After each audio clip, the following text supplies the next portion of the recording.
Informasi pertama pagi ini pemirsa, pilu dialami pasangan suami istri penerima bedah rumah di Kabupaten Musi, Banyu-Asin, Sumatera Selatan. Keduanya terpaksa angkat kaki dari rumahnya yang telah dibangun di atas lahan hibah. Diduga pemberi hibah ingin memiliki kembali tanah dan rumah tersebut. Sembari berjalan kaki sejauh 2 km dan menenteng barang di dalam karung, pasangan lansia Anang Miharja dan Ibu Sunarti pindah di kebun dan tinggal di pondok yang diberi tumpangan oleh warga setelah diusir dari rumah bedahnya yang berdiri di atas lahan hibah dari salah satu warga di Desa Bailagu, Kecamatan Sekayu, Kabupaten Musi, Banyu-Asin, Sumatera Selatan. Sebelumnya Anang Miharja yang belum memiliki rumah ditawari seorang warga untuk mendiami rumah yang satunya. Berselang beberapa bulan datanglah pemilik rumah menemui pasangan lansia itu agar pasutri itu mau mengajukan bedah rumah atas nama Nanang Jaja. Setelah dilakukan pengajuan bedah rumah yang diurus semua oleh penghibah, hingga pengajuan bedah rumah atas nama Anang Miharja disetujui.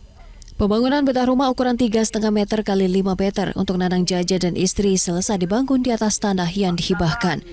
Dalam kurun waktu 3 bulan, pasangan lansia itu menempati rumah bedah tanpa kejelasan. Perlengkapan administrasi seperti surat hibah tidak diberikan oleh penghibah. Kini pasangan lansia itu tinggal di kebun menumpang di pondok warga dengan serba kekurangan. Diduga pemberi hibah tanah ingin memiliki kembali tanah tersebut beserta dengan rumah bedah yang berdiri kokoh yang sudah dibangun menggunakan dana yang dikucurkan oleh Dinas Sosial Kabupaten Musi Banyu-Asin senilai lebih kurang 25 juta rupiah. Dulu kita tinggal di situ numpang. Numpang. Nah, terus jadi pacak bedah rumah tuh macam mana? Nah, dia dulu bedah rumah dari Bansos.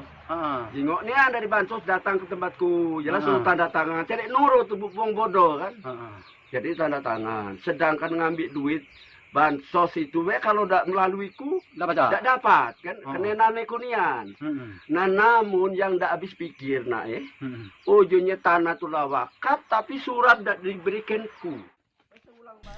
Diharapkan persoalan seperti ini tidak terjadi lagi dan juga meminta agar perangkat kepala desa serta camat agar lebih teliti dan melengkapi administrasi bedah rumah yang harus dipegang hingga penyerahan oleh pihak pemerintah dengan disaksikan pihak berwajib dan warga setempat.